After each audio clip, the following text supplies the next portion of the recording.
expresando allí, con un toque verdaderamente magistral, el menor detalle del cuadro propiamente dicho, anotando también allí el nombre del personaje para el cual había sido hecho y, si recuerdo bien, el precio que había recibido por él.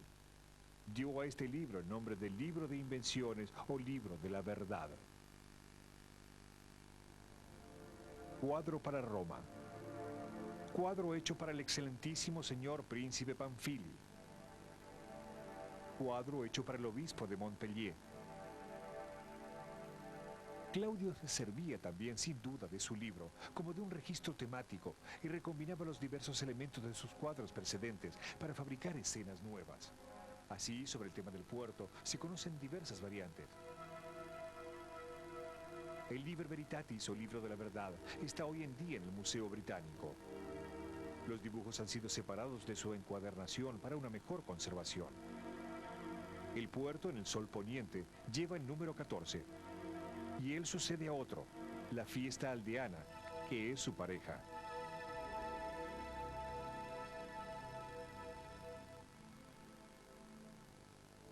Los cuadros eran primero considerados como objetos decorativos, como los floreros, los candelabros o los sillones. Iban a menudo de dos en dos, y Claudio los concebía teniendo en cuenta su disposición al ser colgados. Igual línea del horizonte, igual talla de los personajes, simetría de las masas, pero oposición de gamas de colores, de paisajes o de temática. Marina y el paisaje. El mar y el campo se oponen como el poniente y el levante. Vista de puerto y campo bacino.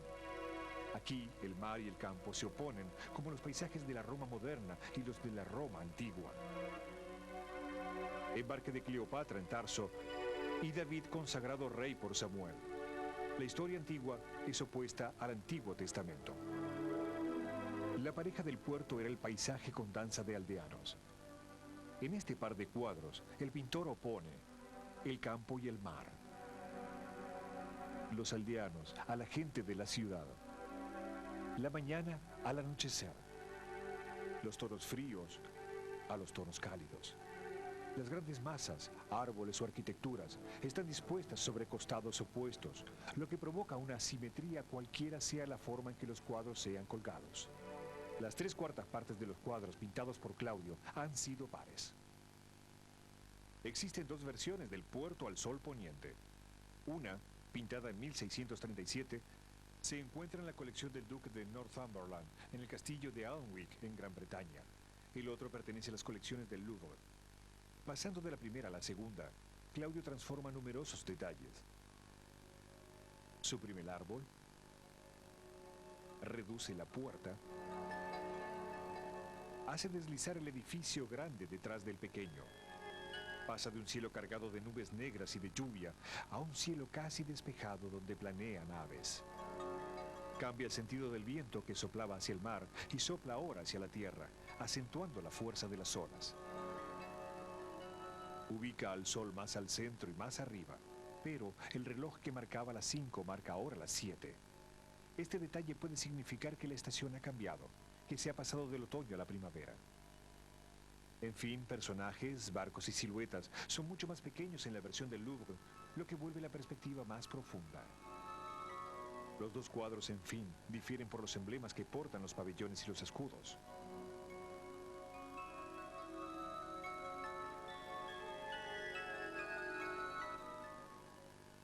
Al reverso del dibujo del puerto, en su libro de la verdad, Claudio escribió: hecho para su santidad, el Papa Urbano. Maffeo Barberini pertenecía a una gran familia romana que se distinguía en esa época por su fasto. Elegido papa en 1623, Barberini tomó el nombre de Urbano VIII. Se rodeó de artistas de renombre. Maderna, Borromini y el Bernino se suceden en la construcción del Palacio Barberini. Por todas partes, los frontones, los plafons, las paredes, las fuentes, portan las abejas del blasón Barberini. Las abejas están también presentes en el frontispicio del último libro de Galileo, amigo y protegido de Urbano VIII, a quien este último, a pesar de todo, dejará condenar bajo la presión de la Inquisición. Urbano VIII, quien vio cuadros de Claudio en lo del cardenal Bentivoglio, le encarga telas, entre las cuales está el par formado por el puerto y la fiesta aldeana. Claudio coloca, pues, las abejas de los Barberini en varios lugares de su puerto. 2 años más tarde, en 1639, pinta una segunda versión de estos dos cuadros. No ha sido hallada ninguna traza de este encargo. Como muestra flores de lis en lugar de abejas, se dedujo que el que lo encargó era un francés, tal vez alguno de los embajadores de Francia en Roma en aquella época. Los dos cuadros en par se reencuentran en las colecciones de André Lenotre, creador de los jardines de Luis XIV. Lenotre los ofrece al rey en 1693 con una parte de su colección de pinturas y objetos de arte. Los cuadros pasan por diversas moradas reales. Entran en la colección del Louvre desde la creación del museo en 1793. En sus dibujos preparatorios, Claudio traza a veces líneas geométricas. Se trata de un cuadriculado bastante sencillo que divide el rectángulo según sus medianas y sus diagonales. La línea del horizonte está casi siempre colocada ligeramente por debajo del centro del cuadro. El puerto mide 1,03 m por 1,37 m. Los navíos en el centro y los costados del cuadro permiten a Claudio colocar toda clase de líneas finas: los mástiles, las vergas, los obenques, los galaubanes, y poner paralelas y oblicuas, horizontales y verticales. El punto de visión está colocado bastante alto, lo que supone un espectador ubicado claramente por arriba de la escena. Claudio crea un efecto de perspectiva simple, haciendo converger las líneas de las arquitecturas hacia una zona próxima al centro. Pero su sistema no es uniforme. Cuanto más alejadas están las arquitecturas, más se bajan sus perspectivas. Este desequilibrio, que recuerda las perspectivas corregidas de los decorados del teatro, está tal vez destinado a reforzar la dinámica de la composición. La zona de los puntos de fuga está próxima al sol, pero no está confundida con él. Aunque al sistema de las perspectivas bajas se agrega el de la iluminación, particularmente sensibles en las zonas de los personajes, el sol poniente los ilumina a contraluz y proyecta sus sombras sobre el suelo. De la misma forma, el degradé de los colores alrededor del sol forma una suerte de cono de luz. Colores, separación de los objetos, iluminación rasante y perspectivas de las arquitecturas. Todo concurre a producir una poderosa ilusión de profundidad. El ojo del espectador es aspirado hacia el espacio lejano del mar y del poniente. Los personajes del primer plano están dispuestos en grupos regulares. Cada uno de los actores participa en el equilibrio de la escena. Otras combinaciones hubieran podido ser inventadas sin modificar la temática general del cuadro.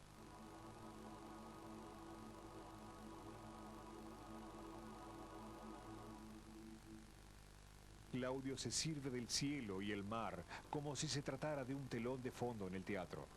Es el fondo el que construye el cuadro. Barcos y arquitecturas vienen a inscribirse aquí como piezas agregadas. Cuando el sol está bajo sobre el horizonte, los rayos son filtrados por un mayor espesor de la atmósfera. La luz percibida recorre entonces el espectro del amarillo al rojo. Ella engendra numerosas combinaciones de colores y transforma las relaciones entre los tintes actuales de los objetos. Además, el alba o el crepúsculo son los únicos momentos en que el pintor pueda representar al sol que, el resto del tiempo, resultaría demasiado deslumbrante. Aquí el sol está obtenido con ayuda de un amarillo oro, el color más claro de la paleta. Claudio pintaba muy cuidadosamente, superponiendo numerosas capas hasta la obtención de tonos pálidos u opalescentes, característicos de la iluminación crepuscular.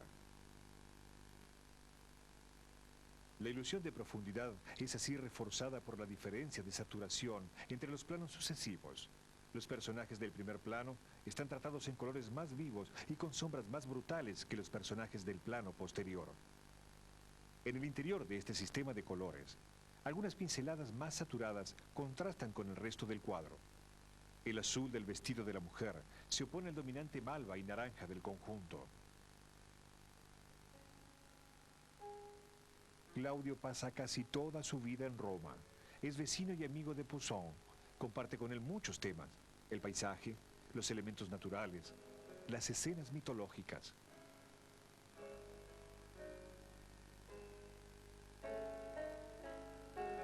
En el momento en que pinta este cuadro, Claudio está instalado en Roma, en la calle Margutta, Más tarde vivirá muy cerca en la calle Paolina. Hoy en día, calle del Babuino. Es el barrio de los artistas, entre la Plaza del Pueblo, por donde llegan los extranjeros, y la Plaza España, al pie de la Villa Medici y de la Iglesia de la Trinidad de los Montes. La ciudad de Roma es, en esa época, el centro artístico más grande de la cristiandad.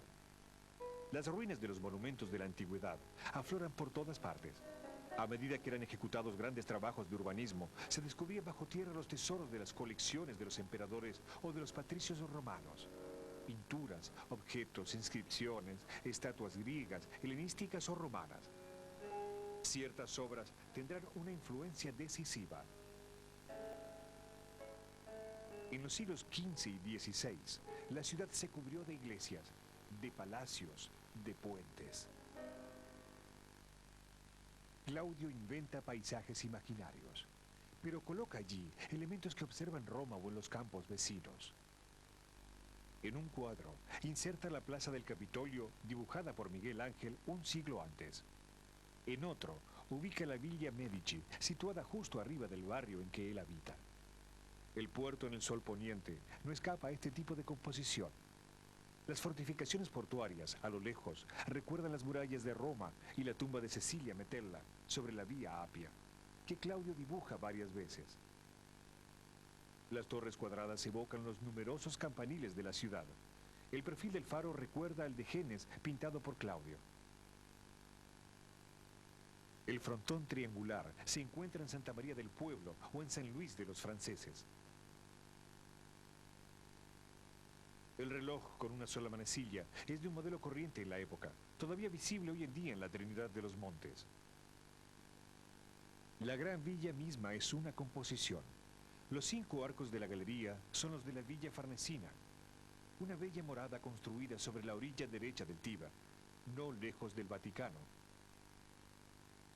y decorada con frescos de Rafael, igual que los grotescos de otros pintores diversos. Es al Palacio de los Senadores al que Claudio toma prestada la escalera de doble rampa y 2 paliers que se encuentra en una de sus colecciones de dibujo. Las mamposterías fortificadas del basamento podrían recordar a su vez al tabularium, la base antigua sobre la que ha sido construido el Palacio de los Senadores, y las mamposterías almohadillas de la Fuente del Órgano en la villa de Tívoli. Como las arquitecturas, los navíos son composiciones. Los mástiles del barco anclado en el estanque de la izquierda o de los que están fondeados en el pasaje son demasiado elevados. Los navíos deberían zozobrar. Sin duda ellos son exagerados por Claudio con un propósito estético. Los 2 navíos situados a la derecha son de 3 mástiles. Se acercan mucho las representaciones de grandes navíos de guerra de la época. El primero muestra un palo de bauprés terminado por un juanete, innovación de comienzos del siglo XVII. Claudio pinta los mástiles como si estuviesen hechos de una sola pieza, cuando en realidad estaban construidos en secciones. Ellos también son demasiado elevados. Las 3 dimensiones de vela son respetadas, pero las vergas no están proporcionadas. Todos estos detalles muestran que Claudio pudo pintar estos barcos de memoria o bien inspirándose en grabados que circulaban en esa época. El mar evoca la renovación cíclica, la inconstancia, la metamorfosis, la reverberación de los colores, pero también la partida, el retorno, los peligros, la amenaza, la muerte. Las grandes exploraciones, los viajes, sensibilizaron a los hombres de los siglos XVI y XVII por el océano. Las mareas, las olas, el alzarse y ponerse el sol intrigan a los sabios. La orilla, la playa, el puerto se vuelven polos de atracción para los turistas curiosos, motivos para los pintores y los dibujantes. Fuente de vida, resurrección, inmortalidad, tiempos cíclicos, centro espiritual, ojo del mundo, Dios o rey. El sol de todas las mitologías se carga, en el tiempo de Claudio, con un nuevo valor. Copérnico, Tycho Brahe, Kepler, en menos de medio siglo, cambiaron la imagen del universo. Galileo acaba de presentar la lente astronómica. Se observa la luna, se descubren las manchas del sol. La Tierra ya no es el centro del mundo, no es más que un planeta gravitando alrededor del sol. los astros pierden una parte de su misterio. La Virgen, pintada por Chigoli sobre una de las cúpulas de Santa María Mayor, está parada sobre la luna, pero ésta se ha vuelto galileana. Lleva los cráteres recientemente observados a través de la lente. En la vida de Claudio, Luis XIV se volverá el Rey Sol. Después de Claudio, los pintores osarán por fin mirar al sol a la cara. Turner comienza por imitar al pintor Lorenés. Después, inunda los paisajes con luces más y más fluidas, más y más resplandecientes. En algunos pintores impresionistas, el sol es un tema central.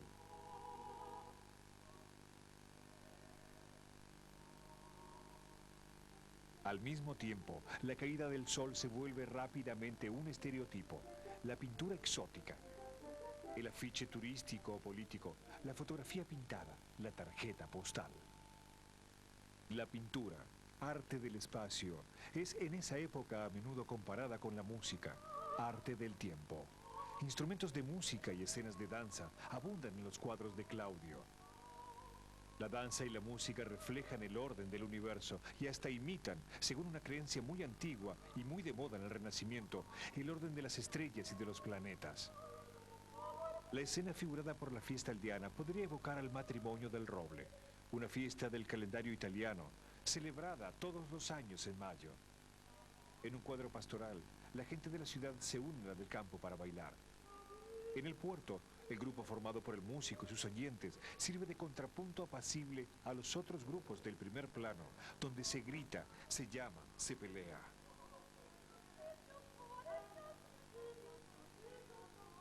El mundo pintado por Claudio es un mundo que rechaza la violencia, un mundo bucólico, austero, donde reina la concordia, una suerte de Arcadia feliz.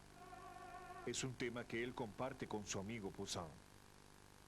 Claudio, que vive en Roma durante más de 60 años, asiste a la explosión del barroco. La ciudad se cubre de iglesias, de cúpulas, de estatuas, de tumbas, de fuentes, de nuevas perspectivas.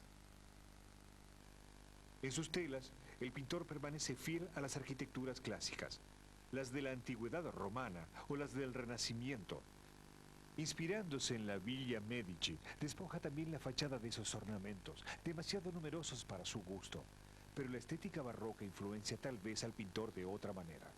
Arquitectos y decoradores encuentran en los escenarios teatrales la ocasión de poner fácilmente en práctica los principios de la perspectiva que apasionan a los artistas desde hace varias generaciones.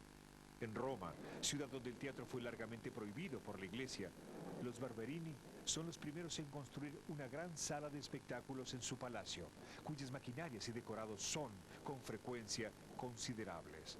Apariciones, desapariciones, efectos grandiosos o aterradores. Hay en esa época toda una codificación del decorado y la máquina teatral. Cómo hacer que un personaje se transforme en roca u otra cosa. Cómo hacer que el mar súbitamente se alce, se infle, se agite y cambie de color. Cómo hacer aparecer navíos, galeras u otros barcos que recorren el mar. A pesar de sus gustos y su moderación clásicos, es este espacio teatral barroco lo que recuerda a los cuadros de Claudio, con sus construcciones plantadas de modo frontal, como decorados, sus bastidores entrevistos, sus perspectivas acentuadas, sus telones de fondo vivamente coloreados. Mientras que Bernini, Borromini o Pierre de Corton daban forma en Roma a nuevos conjuntos arquitectónicos, Claudio, en el espacio más estrecho de sus cuadros, inventaba otras maquinarias de seducción. Vuestra mirada es captada por la trampa de las líneas y de los colores de la tela. Y ya no estáis más allí, en esa sala de museo rumorosa, sino en otra parte, en la música de otra multitud, en la luz de otro sol.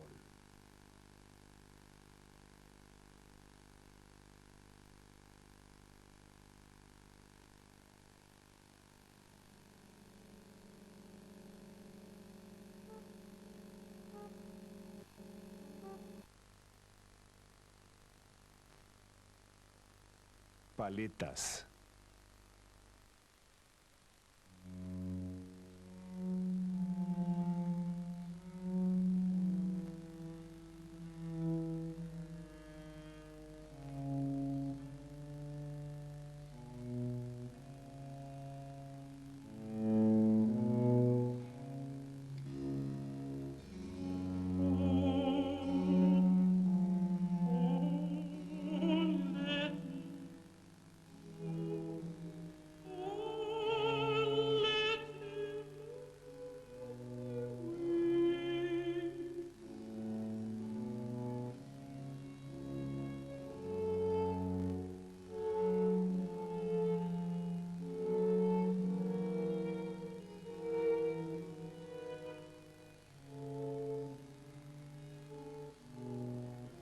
El espejo de las paradojas. Autorretratos. Rembrandt van Rijn, 1606-1669.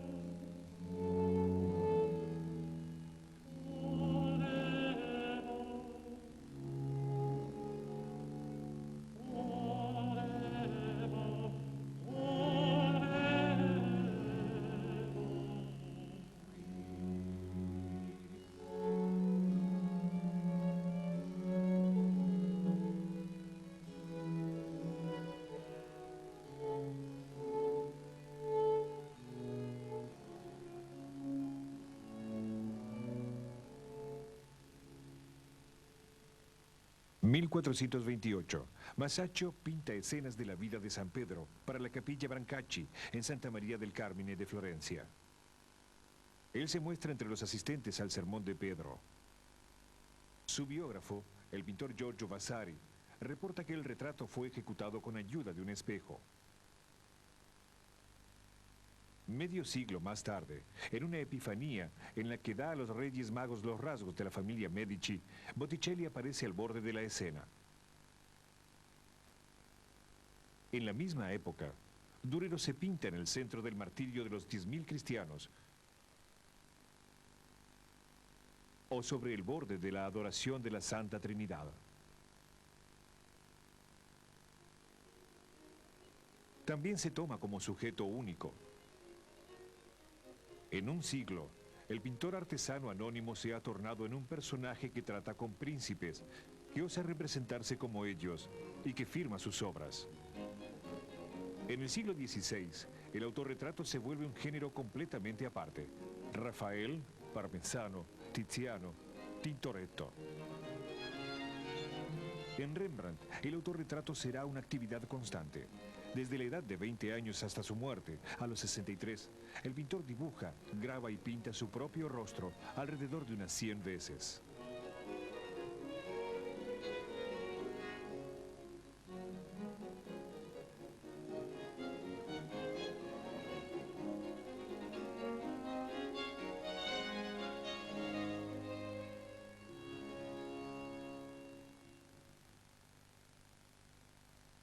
Desde sus primeros cuadros hacia 1625-1626, Rembrandt se muestra en escenas religiosas.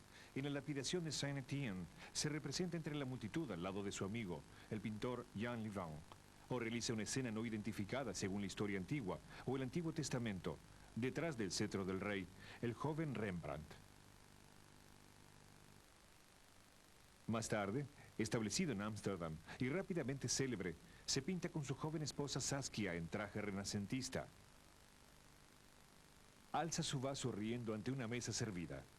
El bebedor en una taberna, una prostituta sobre las rodillas, ilustra la parábola del hijo pródigo que dilapida su fortuna. Es también una forma irónica de ponerse en guardia contra las tentaciones de la riqueza. En la misma época, Rembrandt, inspirándose en Rubens, entonces el pintor más reputado, pinta la crucifixión. Él se ubica en el centro, entre aquellos que crucifican a Cristo.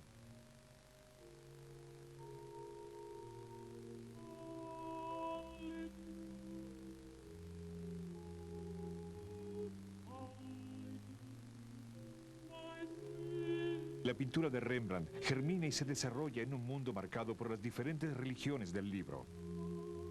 Si el hombre puede pasar por una suerte de libre pensador, bastante distante de las iglesias, él está impregnado de tradición espiritual. Ermitas, filósofos, sabios, magos, sacerdotes, profetas, santos, pueblan sus cuadros.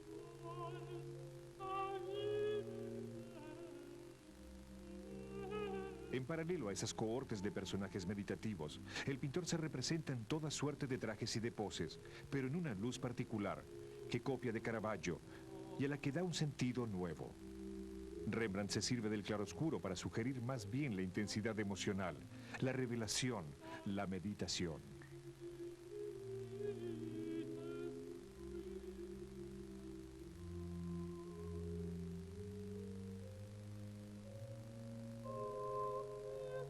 La vanidad, género muy corriente en esa época, abre un espacio emblemático.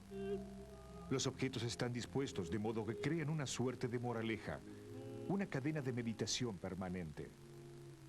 El autorretrato puede también ser considerado como el contrapunto de la vanidad.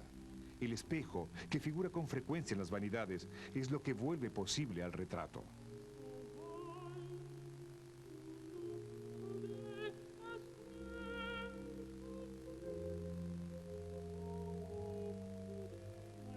Vuelto a partir del siglo XIV, un objeto doméstico corriente, el espejo intriga a pintores y sabios.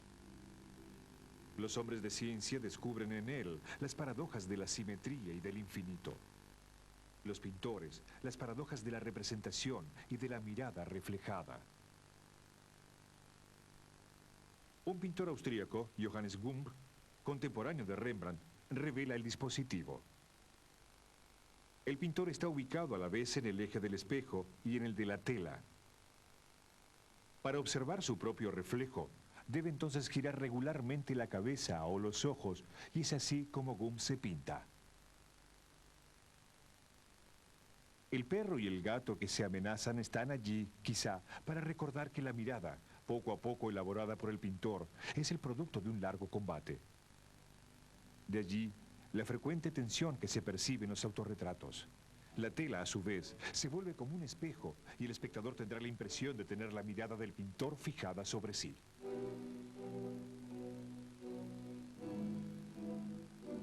¿El espejo vuelve los retratos realmente parecidos?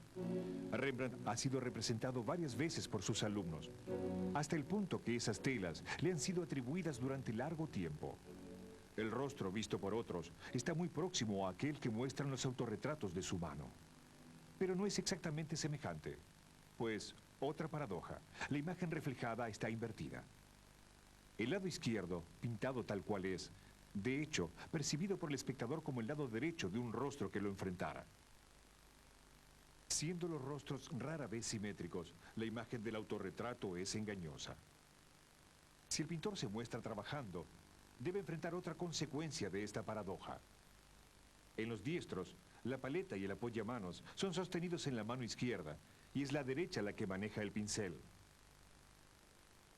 La imagen en el espejo invierte esta relación.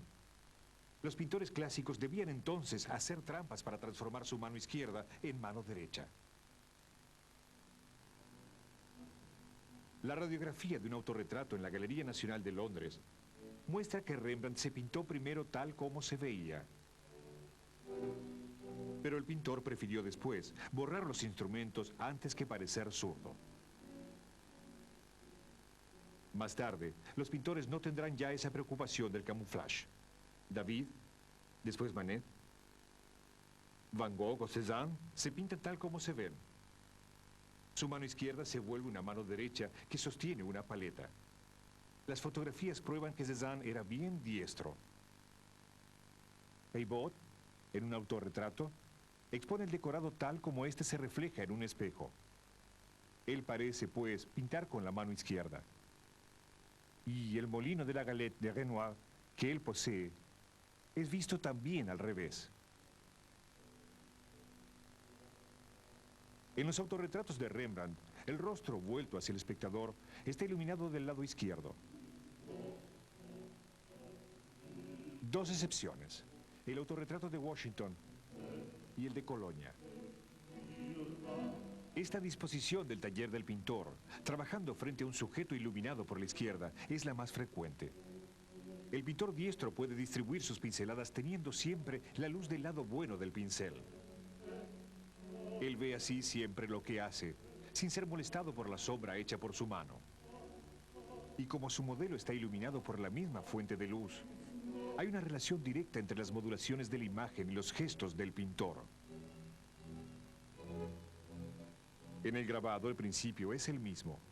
La densidad de los rasgos grabados sobre la placa de cobre indica la sombra. Pero como el tiraje